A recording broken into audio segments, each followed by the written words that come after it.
Hollywood studio does something showy that actually doesn't mean anything. Other breaking news. Water. Wet. So, I don't know if you heard about this or not, but there is a bit of a shakeup going on right now at Warner Brothers. They are taking the executive who had been placed in charge of the DCEU, that's what I'm going to continue to call it until they give me a different name to have it go by, and they are moving him off to something else. Now, he wasn't fired. He instead was given a partnering deal with another producer who had a development deal elsewhere on the lot. He got Hollywood fired, which is moved off one project and put onto another. Now, this on paper could theoretically mean, you know, some big changes. You know, they just took the main studio guy who was heading things up and moved him off, didn't they? Well, yeah, but it doesn't really matter. It doesn't mean anything. And we know it doesn't mean anything for a couple reasons. The first is that Warner Brothers has already confirmed that the slate has not changed. The movies they have in development are still the movies they have in development. The movies that they have announced at least a year that they plan to come out, they have not only said none of these are canceled, they have reaffirmed these are the movies we are making. So nothing about the slate has changed in any way, shape, or form. And as far as how important this guy, his name was John Berg, by the way, how important he actually was is kind of a matter up for debate. He didn't even become involved in the DCEU until Wonder Woman, so he had no part in Man of Steel, Batman v Superman, or Suicide Squad. He was only an executive producer on Wonder Woman. He wasn't a full producer until Justice League, and that's probably the crux of it. Now, he was lined up to be a producer on a whole bunch of the stuff coming after, so he was supposed to be heading the direction where it was going forward, but it's hard to say that he was responsible for where it ended up to this point. But he was the producer on the ground with his hands on things the most with Justice League, and somebody kind of had to take the fall for that because Justice League is underperforming. Look, don't argue with me on this. Don't quote me international box office.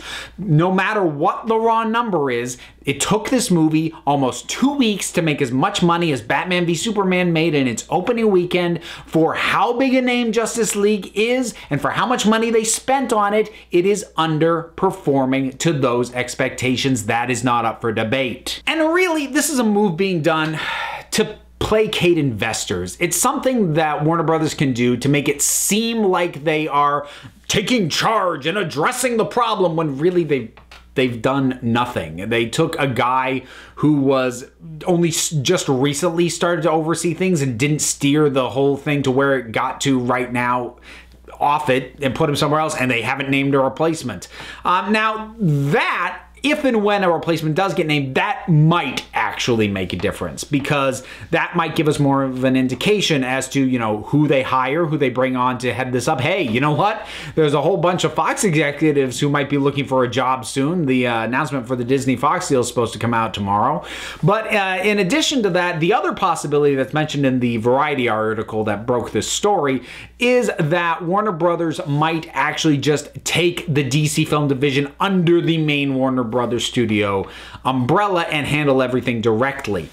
So to kind of explain, up to this point, the DC movies have been following the Marvel production model. And again, I'm talking about the manner in which production was handled.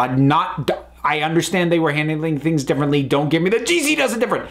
From a production standpoint, they adopted Marvel's model, which was that the studio that was dedicated to nothing but the superhero films was basically autonomous within the company. It had its own heads and its own resources that it was working with. That's the same way Disney runs Marvel. When Disney acquired Marvel, Marvel had its studio up and running, and Disney said, you know what? You're good. I mean, you answered us now, but you're good. Do your thing. We'll step in if we have to. And they haven't had to. And Marvel continues to operate pretty much independent of Disney. And that was how the DC films were working. Now, Warner Brothers sort of, if they absorb that and bring it under the main Warner Brothers banner, and then it's all being done by the studio that is under more direct control of the head executives of the studio, that would be adopting the Fox approach to how Fox made the X-Men movies, because they did not have a dedicated internal or a third-party sort of farmed-out studio working on the X-Men movies. They were being done directly in-house at Fox.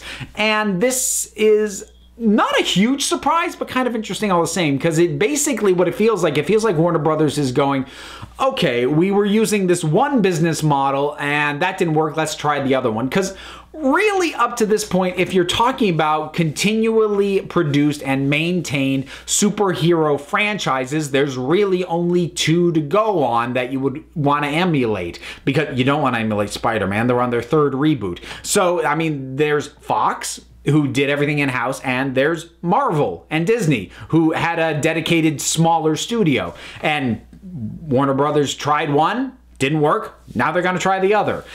And if they opt to do that, rather than just bring in a new head to be the executive of DC as an independent, as a more or less independent thing, that's not a good sign as far as I'm concerned, because that move presumes that, you know, the studio was some kind of Wild West scenario and it needed more executive oversight, except that if you look at a lot of what's gone on with a lot of these films, it feels like executive mandate was a big part of the problem. Now, let's for the moment, let's set BVS and even Man of Steel and Snyder, let's set his stuff aside for the moment, because this is not just about whether or not the Snyder vision worked, okay? Because you look at something like Suicide Squad. There was 6 weeks to write it. David Ayer was basically given a list of characters, said, write us a script, make the movie. And then when he started presenting the movie, they had a trailer cut together that was a completely different tone from the movie, decided that the trailer was going to do better, brought in other people to recut the movie to be more like the trailer. This is all executive BS moves. This is because of executive oversight. Giving more executive oversight by bringing it directly under the control of Warner Brothers, I don't see how that helps the problem.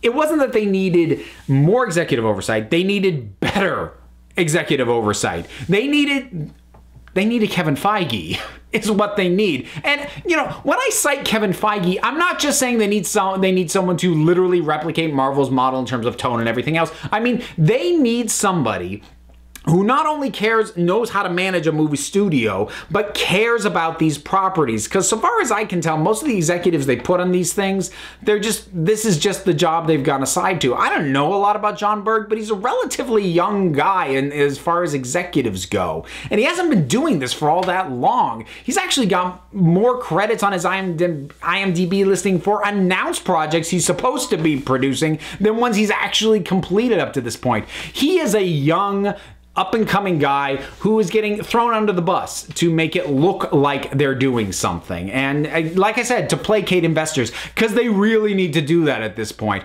You're probably not aware of this, but Warner Brothers stock took a big hit in the last couple months. Basically, in the immediate lead up to Justice League and then following it, it dropped. And when I say dropped, I mean it lost a year's worth of growth. It's back down to where it was this time last year, and it had been growing in the interim. Now, is that all down to Justice League?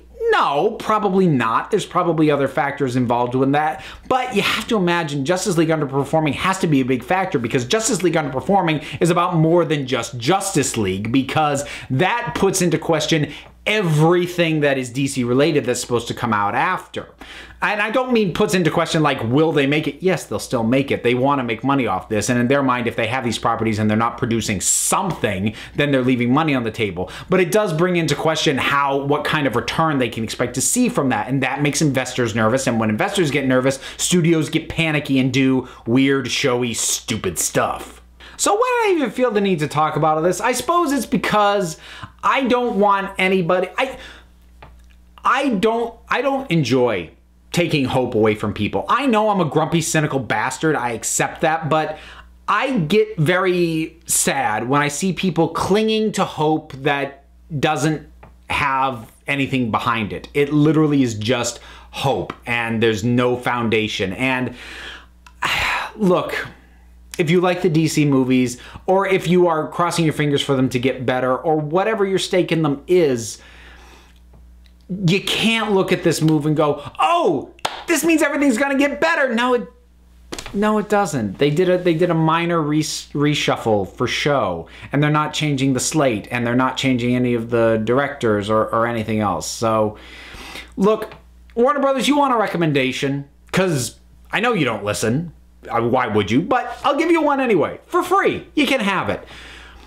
You need to stop trotting out Geoff Johns just to placate fans, because that's what you've been doing. You keep talking up what Geoff Johns, we have this great, celebrated, beloved comic writer who helping us. Well, here's the thing. You have got him helping on so many things, the TV, the movies, he's still working with on the comics end of things, that his level of input, it basically cannot possibly be more than he glances at some sketches or at an early script, gives a couple of notes, and then goes on to somewhere else. He is not dedicated to working on these things exclusively. Again, to make the comparison of Kevin Feige manages the movies. He doesn't manage the movies and the TV and the Netflix and the comics. He manages one thing, and he does it very well.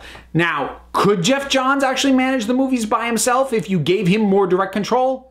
I have no idea. I'm not going to make that claim, because he is a good comic book writer, but being a good comic book writer doesn't make you a good head of a small studio. So I have absolutely no idea, but you do need to either decide, are you going to trust this guy and actually give him some power and some ability to affect change and direct the actual thing, or are you just going to occasionally check in with him to placate fans and make it seem like you're listening to us when really you're not, while you have another corporate guy actually pulling the strings? Because if that's what you're going to continue to do, just stop eating up his time with the movies at all then. Let him get back to writing comics. It's what we know he's actually good at. Again, he may be good at the movie stuff, but you aren't giving him the authority to find out if that's true or not. Either give him the authority so that we can find out if he's actually well suited to this, and then if he is or isn't, go from there, or just get him off that. Let him do what he's good at, what we know he's good at. Stop eating up his time and stop insulting us by trotting him out to promote these things and acting like we're listening to the fans, because no, you're not. You're listening to the fact that people aren't going to your movies as much, but trotting out Geoff Johns doesn't fix that. So there you go, Warner Brothers. That one's free. That's on me. You want any more advice? I'm going to charge you. Who am I kidding? I think I'm letting the fact that occasionally I get comments like, oh, you should be hired as a consult by Sony or Waters or whatever. I think I'm letting those get to my head. I say those as if they happen a lot. I think they happen like once per video. It's probably the same person saying it every time. I appreciate it all the same. You know what? I gotta wrap this up. I'm rambling at this point. So, thanks so much for tuning in. What are your thoughts on the shakeup at Warner Brothers? I am so tired of talking industry and corporate BS. Tomorrow, I'm gonna go see Star Wars. That's what I'm gonna do. So, whatever your thoughts on this mess were, drop something down in the comments. Let's talk about it. Don't forget to like, subscribe. Check me out on Twitter at Council of Geeks. Council of Geeks podcast is on Apple Podcasts and Stitcher Radio. I'm also on Have the Punch Like a Girl podcast. That is a presentation of the Fire and Water Podcast Network, fireandwaterpodcast.com. Links for everything is down below. And until next time, this council is adjourned.